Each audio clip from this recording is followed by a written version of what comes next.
नमस्कार, आप देख रहे हैं संगम एक्सप्रेस न्यूज। आपके साथ मैं हूं हीना मेहता। चलिए आगे बढ़ते हैं खबरों की ओर। उत्तर प्रदेश के उप मुख्यमंत्री केशव प्रसाद मौर्य ने आज सर्किट हाउस में माघ मेला 2026 की तैयारियों को लेकर अधिकारियों के साथ समीक्षा बैठक की। बैठक के बाद आयोजित प्रेस वार्ता में उन्होंने बताया कि माघ मेला के आयोजन में अब कुछ ही दिन शेष हैं और इसे भव्य रूप देने के लिए युद्ध स्तर पर तैयारियां शुरू की जा रही है। इस बार माघ मेला 2026 को मिनी कुंभ के रूप में भी आयोजित किया जा रहा है, जिसमें लगभग 15 करोड़ श्रद्धालुओं के आने की संभावना को देखते हुए व्यापक प्रबंध किए जा रहे हैं। उप मुख्यमंत्री ने बताया कि पूरे मेला क्षेत्र को 7 सेक्टरों में विभाजित किया गया है। सुरक्षा व्यवस्था को मजबूत करने के लिए 17 पुलिस थाने और 43 पुलिस चौकियों की स्थापना की जा रही है।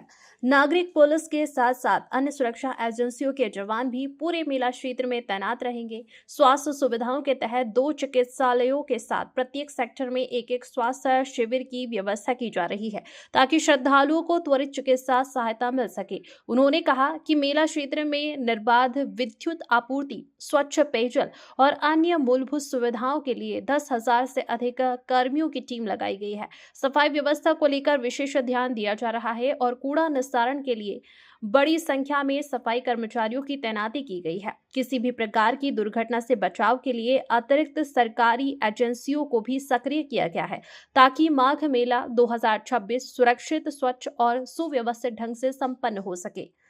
संवाददाता शिवांगी शर्मा की रिपोर्ट।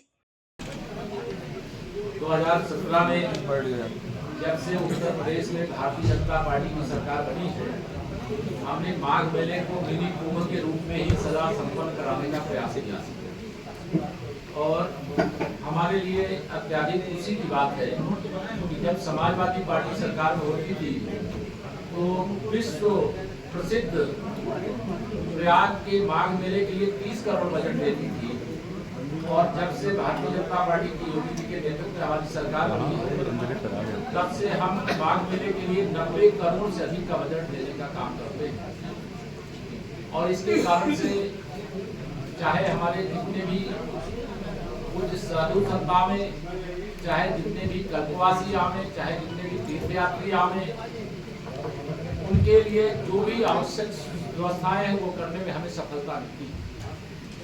हमारी प्राथमिकता है मेला सुव्यवस्थित ढंग से संपन्न हो, लोग सुरक्षित आए, संगम में डुबकी लगाएं और वापस जाने वाले वापस सुरक्षित अपने घरों तक पहुंचे और जो कल्पवास करने वाले वो कल्पवास का भी जो अनुष्ठान है वो अपने योग्यतम ढंग से संपन्न करने का काम करें। यह निर्देश दिया गया है कि जितनी भी संस्थाएं पहले से यहाँ पर लगती रही हैं और विशेष तौर से मेला क्षेत्र में सेवा करती रही हैं, उनके लिए जो सुविधाएं मिलती रही उसमें कोई कटौती किए बगैर उनको ढंग से अपने संस्थाओं को स्थापित करने और संचालित करने में कोई कमी न रहे, इसके लिए भी निर्देश दिया गया है। क्योंकि इस बार बाढ़ का समय अधिक समय तक था, जमीन की थोड़ी समस्या आ रही थी, लेकिन सभी जो हमारे पूज्य साधु संत हैं, अखाड़े हैं, जो हमारे अलग अलग संप्रदाय के कुछ संतगण हैं, उन सब से बैठ करके बातचीत करके उसका रास्ता निकाला जा रहा है। अविरल और निर्मल गंगा मैया का प्रवाह भी यह लगातार बना हुआ है। आज यह भी निर्देश दिया गया है कि प्रयागराज से लेकर के श्रृंगेरपुर तक गंगा जी के उस पार और इस पार पूरा मुक्ति से लेकर के और पूरा आरेल तक, जहाँ कहीं पर भी चाहे स्नान घाट है, चाहे कोई अंत्येष्टि स्थल है, उनका एक विशेष टीम गठित करके उनकी जांच करा लें। कहीं पर भी जो विद्युत सौदागृह है उनके संचालन में उनको लेकर किसी प्रकार की समस्या है तो उसका समाधान किया जाए और अतिरिक्त अगर विद्युत सौदागृह बनाने की आवश्यकता होगी तो वो भी बनाने के निर्देश दिए गए हैं। हमारा प्रयास है कि स्वच्छता के साथ, दिव्यता के साथ प्रयागराज का यह माघ मेला संपन्न हो। यहाँ के कुंभ मेले की 2025 की चर्चा आज भी दुनिया भर में बनी हुई है और हमें गर्व है कि एक इतिहास बनाने का काम कुंभ के मेले में हुआ था और 2019 का कुंभ जब हम याद करते हैं और उस महाअर्ध कुंभ के समय देश के माननीय प्रधानमंत्री जी ने जो मेले की स्वच्छता के लिए समर्पित रहे, हमारे सफाई कर्मी साथी थे, बहन थी, उन सबके चरण धो करके एक संदेश दिया है कि स्वच्छता का काम जो करता है वो सबसे श्रेष्ठ है। तो इस बार भी स्वच्छता पर हमारा फोकस रहेगा, पर्यावरण की अनुकूलता पर हमारा फोकस रहेगा, सुरक्षा पर हमारा फोकस रहेगा, तीर्थयात्रियों के साथ, कल्पवासियों के साथ, पूज्य संतों के साथ एक अच्छा व्यवहार करने पर हमारा फोकस रहेगा। अभी जो डेटा है मैं आपको सूचना अधिकारी से कहूँगा कि इसकी ब्रीफ जो नोट बनी हुई है, जैसा आप सब जानते हैं कि पौष पूर्णिमा 3 जनवरी से प्रारंभ हो रही है, अर्थात कल्पवास उसी दिन से शुरू हो जाएगा। 3 जनवरी 2026 से 15 फरवरी 2026 तक यह चलेगा। 7 सेक्टरों में विभक्त करके लगभग 800 हेक्टेयर क्षेत्रफल में यह मेला बसाया जा रहा है। 42 की संख्या में अस्थायी पार्किंग बनाई जा रही है, जहां पर 1,30,000 से अधिक वाहन पार्क किए जा सकते हैं। स्वच्छता की दृष्टि से यदि जैसा ओडीएफ का एक लक्ष्य लिया गया है, इसमें 25,000 शौचालय, 8,000 डस्टबिन, 10 लाख से अधिक लाइनर बैग, 20 सेक्शन गाड़ियां एवं 3,000 सफाई कर्मी तैनात किए जा रहे हैं।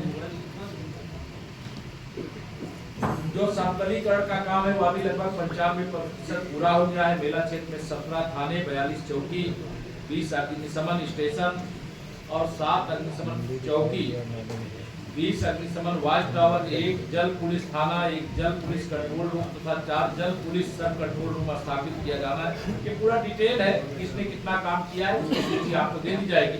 लेकिन हमारी प्राथमिकता माघ मेले को बहुत ही सुचारू ढंग से संपन्न कराने का है।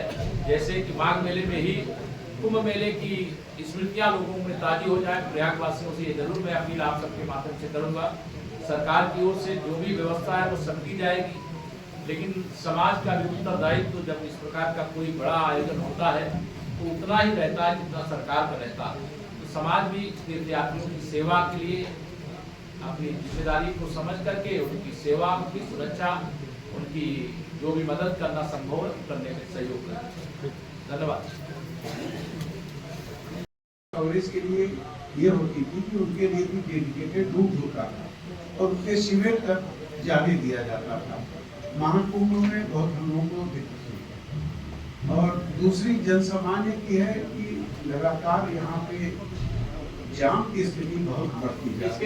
इसके लिए आप देखिए जाम के समस्या से मुक्ति दिलाने के लिए अभी मैंने बैठक में निर्देश दिया है, चाहे वो शहरी क्षेत्र हो चाहे मेला क्षेत्र हो, और बाकी आपने जो बताया उसके लिए हम चर्चा करेंगे।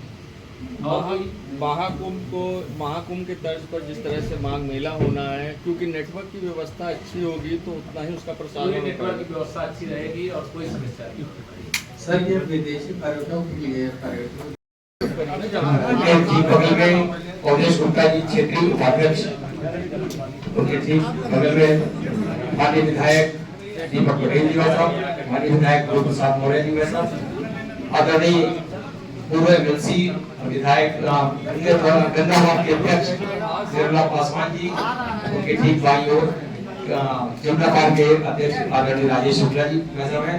सभी का हार्दिक स्वागत और अभिनंदन। भाई साहब से विनम्र आग्रह है कि वार्ता प्रारंभ करेंगे।